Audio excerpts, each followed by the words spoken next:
ओम नमः शिवाय। ओम नमः शिवाय। ओम नमः शिवाय। सावन का महीना भगवान भोलेनाथ और जगत जननी माता पार्वती को अत्यंत प्रिय है। शास्त्रों और पुराणों में विधान है कि सावन के प्रथम दिन से ही शिव कृपा का द्वार भक्तों के लिए खुल जाता है। इस पावन महीने में जो भी भक्त सच्चे मन से भगवान शिव और माता पार्वती की कथा सुनता है, उसके जन्मांतर के पाप, कष्ट, रोग और दरिद्रता क्षण भर में भस्म हो जाते हैं। पौराणिक कथा के अनुसार एक बार देवाधिदेव महादेव और माता पार्वती मृत्युलोक का भ्रमण करने के लिए निकले।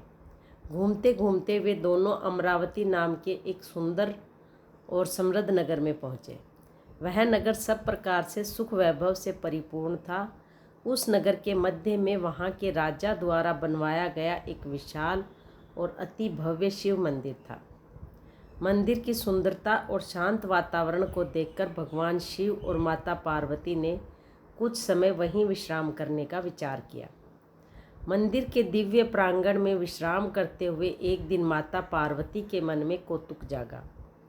उन्होंने भगवान शिव की ओर मुस्कुराते हुए देखा और कहा कि हे प्राणनाथ, इस शांत वातावरण में मेरा मन चौपड़ खेलने का हो रहा है। क्यों ना हम दोनों चौपड़ का खेल खेलें। भगवान शिव ने प्रसन्नचित्त होकर माता की बात स्वीकार कर ली और दोनों चौपड़ खेलने बैठ गए। उसी समय मंदिर के मुख्य पुजारी, जो एक वृद्ध और ज्ञानी ब्राह्मण थे, पूजा की सामग्री लेकर मंदिर के भीतर आए। माता पार्वती ने उत्सुकता में आकर पुजारी जी को रोका और पूछा कि हे महाराज, आप तो त्रिकालदर्शी भगवान शिव की सेवा करते हैं। जरा देखकर बताइए कि हम दोनों के बीच चल रहे इस खेल में किसकी विजय होगी और कौन पराजित होगा। पुजारी जी ने बिना सोच विचार किए शिव भक्ति के आवेश में आकर तुरंत कह दिया कि हे माता, इस खेल में तो केवल महादेव की ही विजय होगी, क्योंकि वे ही त्रिलोक के स्वामी हैं। परंतु जब खेल समाप्त हुआ तो परिणाम उसके बिल्कुल विपरीत निकला। माता पार्वती ने अपनी चतुर चालों से भगवान शिव को पराजित कर दिया और स्वयं विजयी हुई। खेल समाप्त होने पर माता पार्वती को पुजारी जी के असत्य वचन पर अत्यंत क्रोध आया। उन्होंने कहा कि हे ब्राह्मण, तुम मंदिर के पुजारी होकर भी पक्षपातपूर्ण और झूठा वचन बोलते हो। ज्ञान के स्थान पर बैठकर असत्य भाषण करने का दंड तुम्हें अवश्य मिलेगा। इतना कहकर माता पार्वती ने पुजारी को श्राप दे दिया, जाओ, तुम इसी क्षण से भयंकर कोढ़ी हो जाओ। माता के श्राप का प्रभाव तुरंत दिखाई देने लगा। देखते ही देखते पुजारी का सुंदर और कंचन सा शरीर कोढ़ के घावों से भर गया। उसकी काया गलने लगी और वह असह्य पीड़ा से तड़पने लगा। नगर के लोग उससे दूर भागने लगे। दुखी होकर पुजारी मंदिर के एक कोने में पड़ा रहता और दिन रात रो रो कर अश्रुधारा बहाते हुए ओम नमः शिवाय का जाप करता रहता। कई वर्ष बीत गए। एक समय सावन का पावन महीना प्रारंभ होने वाला था। सावन के प्रथम दिन देवलोक से कुछ अप्सराएं मंदिर में भगवान शिव की पूजा अर्चना करने के लिए उतरी। उन्होंने मंदिर के कोने में पड़े तड़पते हुए पुजारी को देखा। अप्सराओं का हृदय दया से भराया। उन्होंने पुजारी के पास जाकर पूछा कि हे श्रेष्ठ ब्राह्मण, आपकी यह दयनीय दशा किस कारण हुई है? आप इतने भयंकर रोग से क्यों पीड़ित हैं? पुजारी ने आंखों में आंसू भरकर माता पार्वती के उस श्राप की पूरी गाथा कह सुनाई। पुजारी की बात सुनकर अप्सराओं ने मुस्कुराकर कहा कि हे पुजारी, तुम तनिक भी निराश मत हो। भगवान भोलेनाथ तो आशुतोष हैं। वे अत्यंत दयालु और शीघ्र प्रसन्न होने वाले देव हैं। आज सावन का पहला दिन है। तुम आज से ही नियम पूर्वक सावन सोमवार का व्रत प्रारंभ करो। सावन के प्रत्येक सोमवार को प्रातःकाल उठकर स्नान करो, स्वच्छ वस्त्र धारण करो और भगवान शिव का जलाभिषेक करो। इसके बाद आधा सेर गेहूं के आटे की बाटी बनाकर उसे घी और गुड़ में मिलाकर सुंदर चूरमा बनाओ। उस चूरमे का भगवान शिव को भोग लगाओ और फिर प्रसाद के रूप में उपस्थित भक्तों में बांट दो। स्वयं भी वही प्रसाद ग्रहण करो। यदि तुम सावन के प्रथम दिन से यह व्रत और कथा सुनोगे तो भगवान शिव तुम्हारे सारे कष्ट हर लेंगे। अप्सराओं के बताए अनुसार सावन के प्रथम दिन से ही पुजारी ने पूर्ण श्रद्धा और भक्ति भाव से व्रत रखना प्रारंभ किया।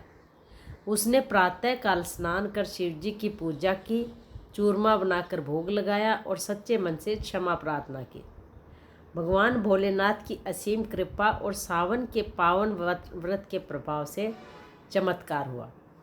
सावन का महीना समाप्त होते होते पुजारी का सारा कोढ़ गायब हो गया। उसकी काया पुण्य कंचन जैसी निर्मल, सुंदर और निरोगी हो गई। कुछ समय पश्चात भगवान शिव और माता पार्वती पुनः मृत्युलोक में भ्रमण करते हुए उसी मंदिर में पधारे। जब माता पार्वती ने पुजारी को देखा तो वे भौचक्की रह गई। जो पुजारी श्राप के कारण गल रहा था वह आज अत्यंत दिव्य और तेजस्वी दिखाई दे रहा था। माता पार्वती ने कौतुकवश पुजारी को पास बुलाया और पूछा कि हे ब्राह्मण, मैंने तो तुम्हें भयंकर कोढ़ी होने का श्राप दिया था। तुम मेरे दिए उस कठोर श्राप से किस उपाय द्वारा मुक्त हुए? किस औषधि ने तुम्हारी काया को पुनः कंचन बना दिया?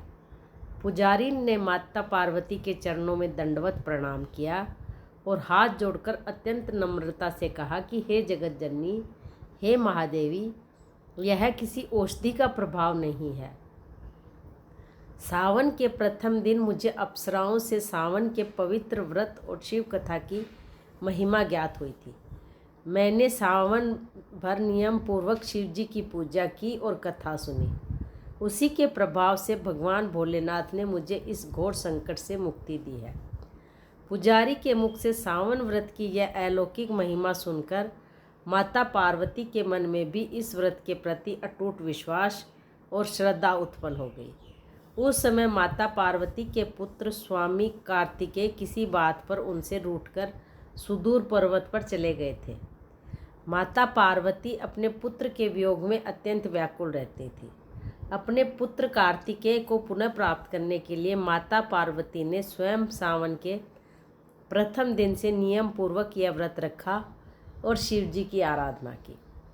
व्रत के प्रभाव से स्वामी कार्तिकेय का हृदय परिवर्तित हो गया। उनका सारा क्रोध शांत हो गया और वे स्वयं सावन समाप्त होते ही माता पार्वती के चरणों में लौट आए। शास्त्रों में यह भी वर्णित है कि इसी पावन कथा और सावन के व्रत के प्रभाव से माता पार्वती ने अपने कठिन तप के पश्चात भगवान शिव को अपने पति के रूप में प्राप्त किया था। जो भी भक्त सावन के प्रथम दिन से श्रद्धापूर्वक भगवान शिव और माता पार्वती का ध्यान करता है, शिव पुराण और इस कथा का श्रवण करता है, भगवान भोलेनाथ उसके जीवन से हर प्रकार के दुख, दरिद्रता, भय, अकाल मृत्यु और भयंकर रोगों का नाश कर देते हैं। उसके घर में धन धान्य, संतान सुख, शांति, समृद्धि और अखंड सौभाग्य का वास होता है। बोलो हर हर महादेव। माता पार्वती की जय। ओम नमः शिवाय।